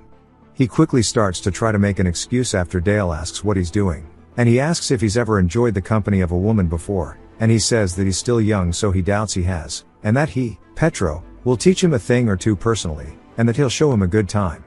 Dale points his finger at him, telling Eve not to worry, as he'll get her out of this soon. Dale says that in this world built on hierarchy, no one would ever imagine he'd be the one to attack first. As he shoots right past Fatty's ear, he should have just killed him, but instead he just falls to the floor. And Dale says he has no intention of stepping back since defying the Emperor's people isn't exactly the smartest move. Petro asks what he thinks he's doing, and Dale tells him to kneel. Petro asks what he's talking about, and Dale asks if he is deaf, saying that he needs to get on his knees, and apologize to Eve right now, as she said she serves his house, and she is one of the members of House Saxon. Petro is annoyed, and tells Dale that he regrettably stands here today as a representative of His Majesty himself, so to insult him for defending the honor of a maid is tantamount to insulting the Emperor. Dale then asks if His Majesty enjoys violating servants from noble houses for sport. Petro asks how dare he say such a thing, and Alan and the rest finally make their way here. Dale tells him this is his last warning, and that he needs to kneel. Yuri's laughs, saying that this is pretty interesting. Alan asks Dale what's going on, and Dale tells him that he tried to assault Eve. Petro says thank God he's here, as the young master is being reckless. He starts to stand up, and Dale yells, asking if he told him he could. He tells everyone that they are entrusted with the great duty of acting in His Majesty's name, yet this man sought to defile a maid, tarnishing His Majesty's name in the process, therefore he cannot stand by and allow him to conduct something without being unpunished. Yuri's laughs, saying that he sure is clever, and that he indeed speaks the truth. To think one entrusted with His Majesty's will would stoop so low as to assault a maid. Petro wonders if he's trying to save him, but instead Yuri starts to summon flames, and tells Petro to burn, calling him a lowly insect. Petro, scared, tries to run away, but of course he's so fat that he can't. Yuri's laughs before launching out his fire attack straight towards Petro's back, setting him ablaze. He starts to scream, saying how much it hurts. Yuri's tells Dale he spoke nothing but the truth, purging worms who dare insult the Empire, and the Imperial family says duty, and he looks forward to his future. Dale can just tell that he's trying to get close to him. After the commotion died down, the Emperor's people departed, and peace returned to their house.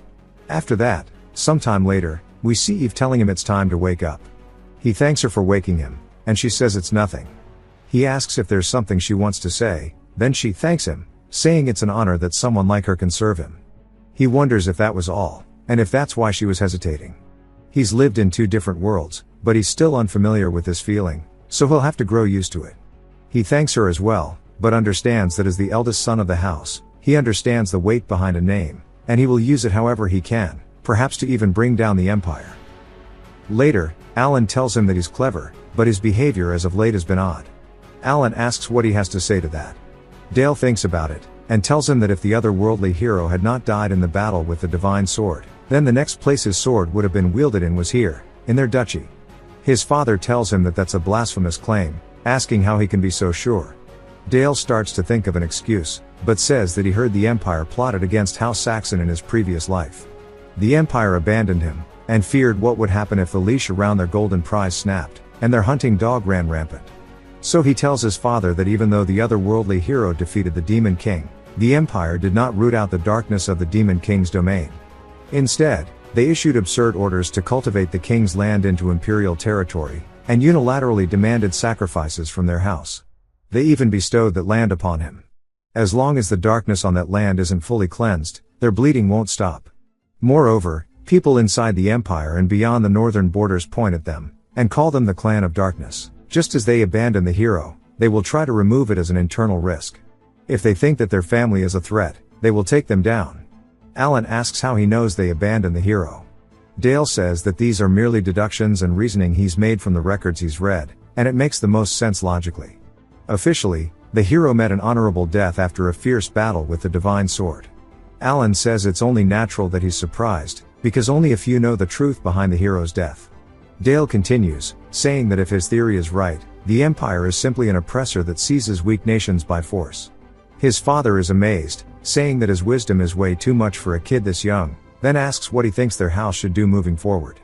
Dale says they can never coexist with the Empire, therefore they must destroy it. Alan is completely taken aback. The mood gets very tense, and he asks if he even understands what he's saying in the first place. Dale says he's not saying they should raise their army and revolt right away, but rather 10 years from now. His father asks why 10 years, and Dale says that even now, resistance groups across the continent push for independence. There are vassals like him who fear the Empire turning its blade against them. The economy is shrinking, meaning that banditry is increasing daily.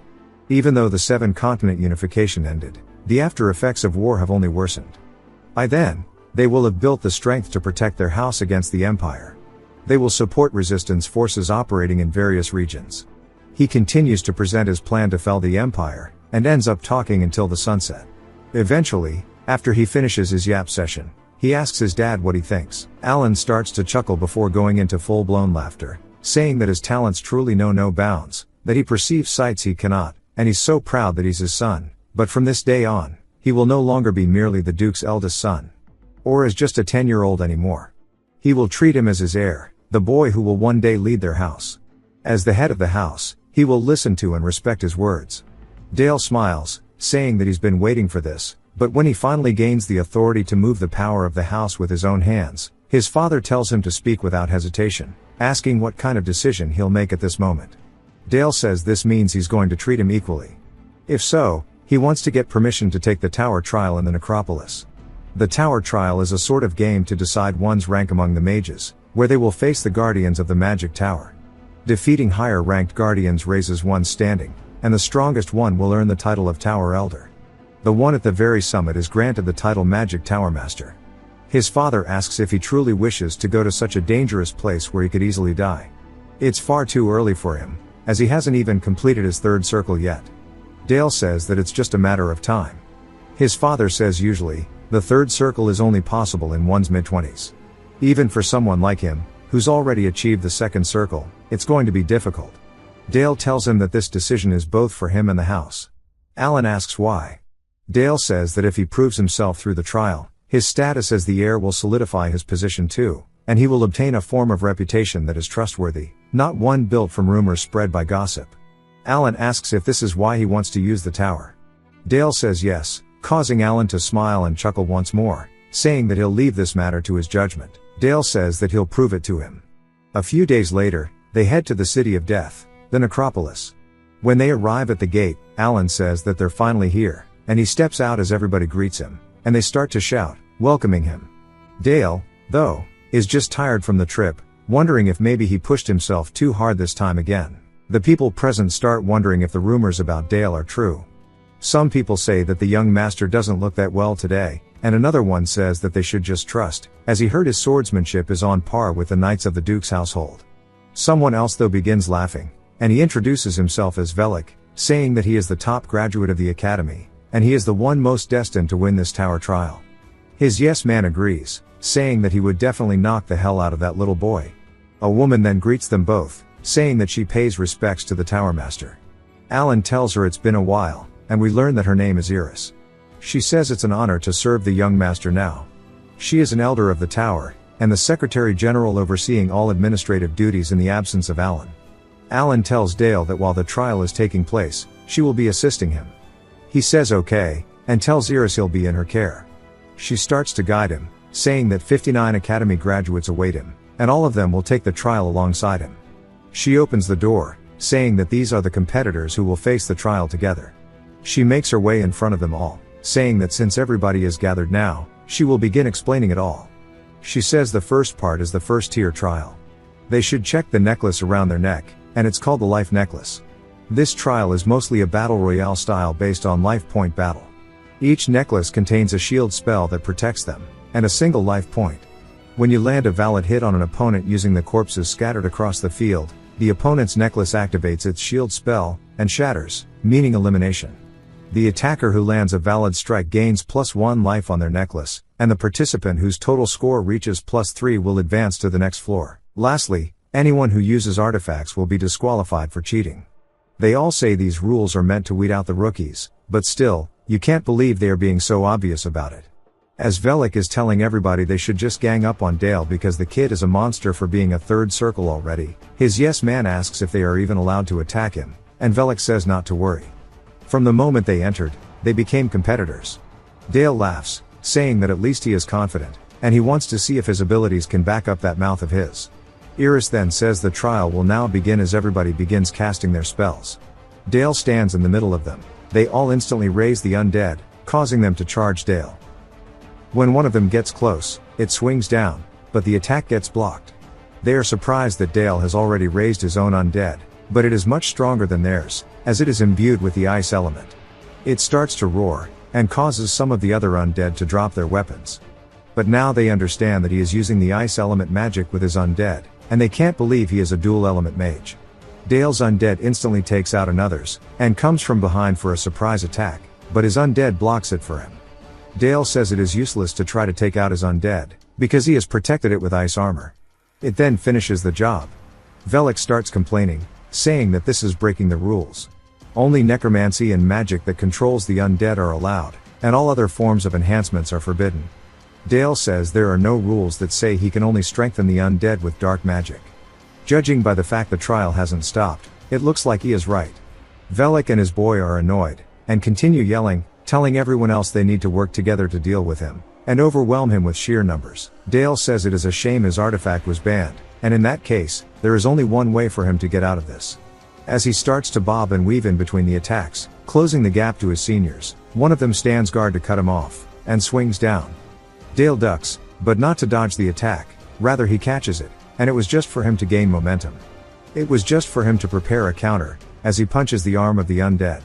He then takes its blade, and slices it in two. Velik and his boy can't believe he cut it down so easily, asking how the hell that is possible. But they understand now that he's reinforcing the blade to increase its durability. Another undead charges at him, and he leaps into the air to avoid the attack, but comes in with a counter. He yells before also slicing it into pieces. Velik says that was his last undead soldier, and that a mage won't be able to handle his sword in close quarters, as he starts taking out his peers one by one. Finally, it's Velik's turn, and he starts freaking out, telling him that he surrenders. Dale laughs at him, saying that it's not like he's really going to die. Velik though is completely petrified with fear before Dale hits him on the head. Velik calls him a monster before he falls unconscious, and with this, the first trial is over, and Dale passes alone with all 60 life points. Dale smiles, saying that this will be his first step forward. They still have him do the other trials though, and we are now in the second tier. It is to defeat the guardian creature known as a flesh golem. Normally, surviving candidates from the first tier cooperate with one another, but since he bodied everyone, he is now doing this alone. But unlike the first tier's rules, all forms of magic are permitted. Though the no use of artifact rule still applies, this is more than enough for him. It's the perfect opportunity to test his limits of the third circle. The golem smashes the ground where he was standing, but realizes that it didn't hit anything. Instead, its hand begins to burn. It looks at it confused, as Dale is using a skill called accelerated decay. Alan and Iris are surprised, saying that it sure is unusual, and they wonder why he chose to let it rot instead of destroying it outright. Dale says back in his previous life, when he was facing monsters, this strategy was just as critical as firepower, and it was called biochemical warfare. But it does smell like ass. He wonders if they realize that what they are witnessing is the grotesque process of biochemical warfare, which is being expressed through black magic. That day, he completed the exam by breaking through up to the 10th tier, setting a new record. He was then granted 4 days of rest before the 11th tier trial. Meanwhile, to recover from the unprecedented massacre of the first tier, a rare retrial was permitted for the other participants, with the exception of course, Dale. That same night after the trial, we see him out by a fountain. Sephia calls out to him, telling him that he did really good. He says that's all thanks to her teachings, and she says that makes her really happy. He then asks her if she would like to go out on a date with him. She's surprised by this, and he says that there's a city festival happening right now, and they should go. She doesn't know why a kid is asking her on a date, but says that they can do it. She thinks to herself he's not technically wrong that this would be a date, but he's a child, so he's just probably misunderstanding. Dale fully understands that she's going to misunderstand it, and says that this is what they mean when people say they're dark on the inside, because he's enjoying it. They head to the festival, and she tells him that he must be tired after his trial. He says that he's fine, besides, there are still a few days left before the next one begins. She says that's good to hear, and as they walk for a bit, it's really awkward. He tells her that the moon is beautiful tonight. She says that it truly is. He says that the conversation doesn't flow easily like before, but the silence isn't uncomfortable. It's always been like this with her. Maybe it's because she's believed in him from the start, but he finds himself wanting to get closer to her. A few days ago, when he obtained his third circle, he finally understood what she meant by facing his inner world. As his nose began bleeding, he says that to surpass his limits, he must overflow his mana capacity beyond the second circle. Only by enduring rampaging mana can he attain the third. As it starts to happen, he feels a sword pierce him through his chest, and he turns, but instead all he sees is a snowy field. He recalls Sephia telling him that when one enters deep meditation, they manifest the inner world, and he's back as Han Sung, saying that this is his world of realization. As soon as he comes to this conclusion, his world shatters, as he's back to being Dale. He says there was nothing here from the start, only absolute emptiness, and in that hollow world, Sephia reached out to him, and maybe that's why she's the one who brings light to his world. He tells her that he likes her. She's surprised, and asks what he just said. He says it once more. She starts to smile, and hugs him, of course just treating him like a child, saying that she sees, and that she likes him very much as well. I'm so glad this didn't go that normal route. That would have been really weird if he fell for Charlotte instead of his teacher. Dale says that living a second life sure does have its perks. A few days later, it's now the 11th trial. He says he hasn't made any progress with Sephia. She dismisses it as a childish crush from a boy, and for now, he just needs to focus on the exam. Iris says the format of this trial is a one-on-one duel, and the victor will proceed to the 12th floor. His opponent is a third circle master named Albert Rosenheim, and he says it's an honor to face him, and that he surely doesn't expect him to go easy on him just because he's a child. Dale smirks, saying that now that he's here, he can use all kinds of artifacts and made strategies, which means that the necklace cannot guarantee safety. With the restrictions of the artifact lifted, there's no need for him to hold back, and he'll question completely, and show him the difference in power. Right before Iris can finish saying to start the duel, a surprise attack flies out, and we see the explosion. Albert tells him he should stay sharp, as he's not like the rookie academy graduates he faced before, and his streak will end here, as he summons an entire volley of dark arrows. He tells Dale he wants to see if he can block this one too. The attacks continue, and Dale dodges all of them before he turns around, and starts to think about how to counter this. He says even if it was just for an instant, launching an attack spell before the duel begins is definitely a violation. However, there was no sign or signal from the judges to stop the duel, and they must be curious to see how strong he is, and this is nothing but meritocracy, and this is why he hates mages. Albert then hits that crazy Sungjin Wu pose saying arise, telling his creations to swear obedience before him. Dale is just sitting there cringing, saying that shit was tough twin. But he's still definitely stronger than your typical rookie. As the attacks come in, he dodges them one after the other. Albert asks how long he plans on doing that for, saying that he can't win just by avoiding. He backsteps another attack before countering, slicing its throat with his artifact. Albert says this is what he wanted, as he uses his corpse explosion.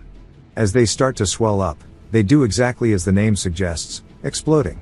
Albert says that he will be today's victor, but then is surprised, asking where the hell he went because he doesn't see him anymore. Dale says that it's a bit cowardly to cheat against a kid, and Albert panics, looking around, wondering where he is. Dale appears behind him, saying that he looks a bit flustered. That was a clever sneak attack, but it's nowhere near enough to defeat him. The artifact starts asking if it can eat him as it wraps its tentacles around Albert's legs. It says to let him eat already, and Dale smiles, saying okay, but don't overeat. Everybody watches in horror as Albert's limbs start to get twisted and broken, and he screams out in pain. Dale says that it looks like he got a little excited from hunger. Albert is begging for mercy now, and Dale smirks before telling his artifact to stand down.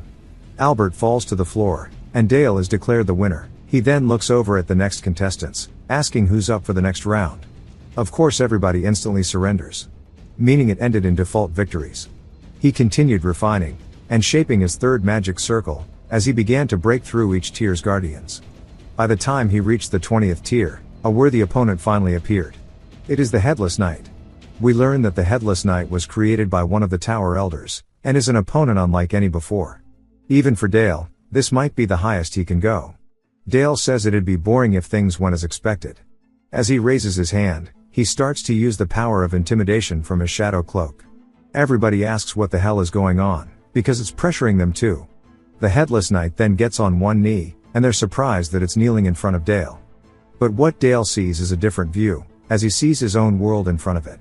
The Headless Knight stretches its sword out to him, showing respect, and Dale tells it to end itself. It stabs itself through its chest, turning into just armor falling onto the floor. It has loyalty to the degree that it even abandons its duty as a guardian. He then realizes he might have went a bit overboard due to the silence.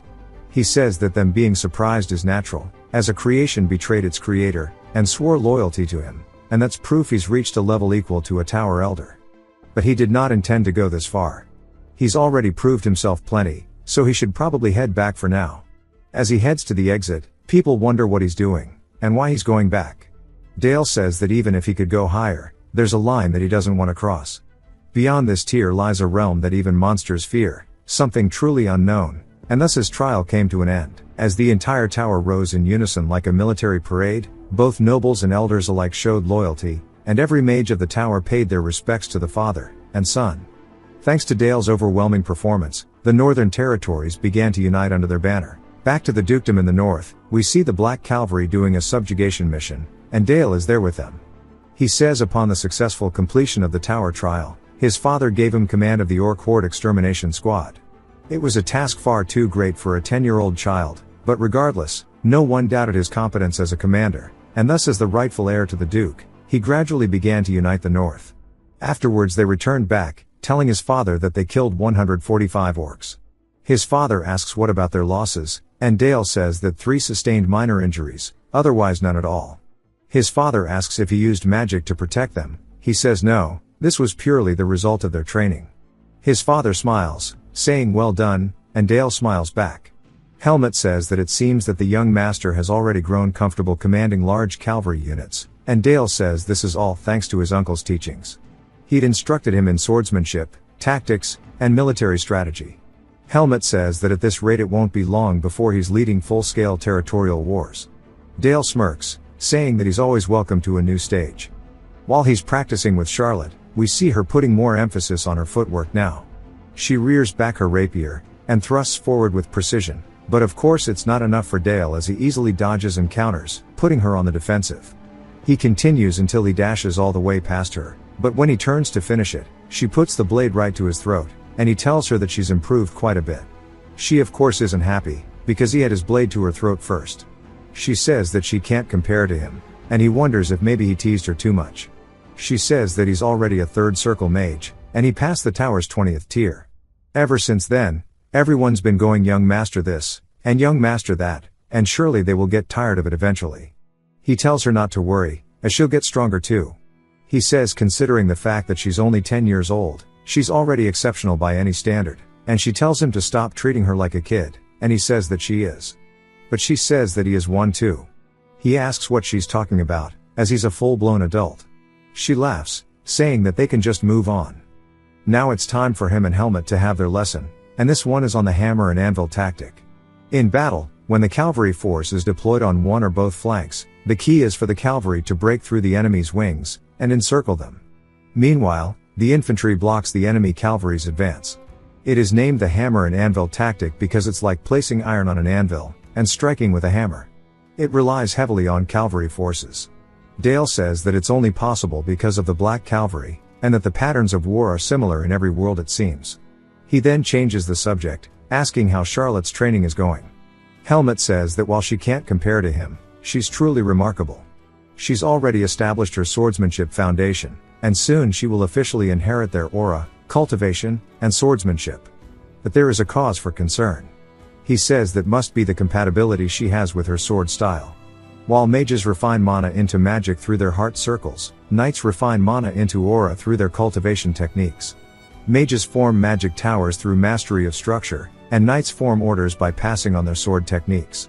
And among them, the Black Cavalry of the North are like charging war chariots. The strength exercised by the Knight Crow Order of House Saxon clearly demonstrates how the Northern Knights specialize in crushing the battlefield's raw power. The problem is that Charlotte's sword technique focuses on speed and fluid motion. She wields a quick, free-flowing sword, and given her talent, she might make it to the lowest ranks of the 7 swordmasters, but even then she'll never become the first sword, the pinnacle of the 7 swords, the position once held by her father. Dale says that he's talking about the Sword of Blossom, and only if that sword art still existed. However, it was completely lost upon the fall of the Knight Nation. Dale wonders if it could have vanished from this world forever. After that, his days grew even more relentless. As he balanced monster subjugations with his studies, his reputation continued to grow steadily, and the time had come to demonstrate the results of his progress. As a man, as Alan asks somebody to repeat what he just said. A neighboring territory led by Baron Parker has filed for a territorial war, claiming ownership of a copper mine that belongs to them. The man says that's correct. Dale says that in this world, borders between lands and nations were far less clear-cut than one might think, but still a low-ranking noble picking a fight with high-ranking nobles is absurd. The man says that if he refuses to yield the mine and accept the challenge, Count Brandenburg is reportedly siding with the Baron to uphold his claim. Furthermore, a letter has arrived, offering to dispatch the Knight Order of St. Magdalena in exchange for a portion of the mine's profits. Dale grits his teeth, saying that this is how they want to play it. He obviously hasn't forgotten the humiliation he suffered from his father that day, but if that's how he wants to play, he's game. Dale says that he must be pissed that he had to get on his knees like a dog, and while it would have been difficult for him to openly start a territorial war, he chose to settle this in a border region where his presence would be ambiguous. Dale tells his father that he will personally command the battle together with the knights of their house, but Alan says no, it's too early for him to shoulder this, and that he should refrain from speaking recklessly, as a war against people is entirely different from slaying monsters. Alan tells Baron Greenbelt to not worry, as he will protect his mine himself. Greenbelt thanks him, and Dale looks annoyed. He sighs, saying that he knows better than anyone that he can do it, but his father won't listen to him. Helmet tells him that he shouldn't mind his father's words too much. He must be disappointed, but he surely has his reasons, and that he's sure he's prepared something for him. But to change topic, he wants to learn a game of strategy with him. Dale recognizes it, saying it is chess, but it's called something else here, as it's called war game. Helmet says that it's a game much similar to real warfare, so the rules are complicated, but once mastered, it will help him greatly, and if he played against him, they can have some deep discussions about the battlefield. Dale snatches it out of his hands, and runs away with it, saying this was it, and Helmet asks where he's going. He then tells his father something, and Alan asks what he's talking about. It turns out that Dale proposed that if he won against him in Wargame, that he would let him join the territorial war. Dale says that he learned that war is not merely a clash of strength, but a profound contest of minds, and that he wants him to evaluate him through a match. Helmet apologizes, saying that he will reason with him, but Alan says to leave him be. If he wins, he'll grant him his wish. Dale thanks him for believing in him, but Alan says that if he loses, he'll abandon the idea of participating in the battle. The match begins, as Helmet is watching it. He is just surprised, as Dale says it's his victory. Helmet says that despite Alan generously giving Dale the advantage of superior troops, troop number, and favorable terrain, he can't believe that Dale won 2 out of 3 matches against the Duke himself. Dale asks if he's going to keep his promise, and Alan just sighs, asking when he came to know this game. He says he found the rulebook in the library a few years ago, and learned it then. Of course that's a lie. Alan tells him that a promise is a promise. In his name, he will grant him full command of the knights for the coming battle. Helmut tries to reason with him, but Alan says no matter how high the expectations he has placed upon him, the honor of their house is at stake, so defeat will not be accepted, and he'll ask him one last time if he can truly shoulder the fight entirely on his own. Dale says of course, so to trust him, and he'll prove that he can do it. Alan says okay, and that he should prove what he's built up until now, and return victorious. Sometime later at the kid Diddler's house, he starts tweaking, asking his son what he's been doing all the time in the slums. His son's name is Philip, and he asks why he's drinking even now, and Philip tells him not to worry, as he's at most just a 10-year-old brat, because they've been told of the rumors of Dale leading the army. And Philip says as his oldest, he asks that he allow him to crush the arrogant brat with his knights. Brandenburg slams his hand on the table, asking what he means by just a 10-year-old brat, as he's a monster that he couldn't catch up to in even 100 years. He calls his son pathetic, saying that he's inferior to a child, and that he should have secured Charlotte long ago. What a freak. He tells Philip that he'll entrust him with the command of the knights. Philip gets excited, and Brandenburg asks why, saying that his role is to stand there, and look pretty, and nothing more. Philip asks what he's talking about, and Brandenburg says that the actual command will be handled by Sir Milvas, and his job is just to be the army's figurehead, and that will suffice. He tells Milvas to take Philip away, and as he does so, Brandenburg says he can't go out against a child, so he can't take himself to the field, and he truly hopes this wasn't part of the Duke's plan. A few days later, at Greenbelt's territory, we see him sitting there anxiously. As Dale arrives, they greet him, thanking him for coming from so long away, but the Baron's men are just wondering if they should trust him, but at least one of them says that they should trust him because he's a prodigy. Greenbelt says they're reassured that he's here, but he can't believe they actually sent a kid. He says that they should attend the banquet when they're prepared, but Dale says they ain't got time for that. Greenbelt asks why, and Dale points his blade at him, saying that he wants to inspect the condition of the troops under his command. Among the soldiers he leads, he wants to know who their strongest is. If you've watched till the end, comment, jalapeno, to let me know. Subscribe for more videos like this, leave a like or a comment to help the channel out. Thanks for watching.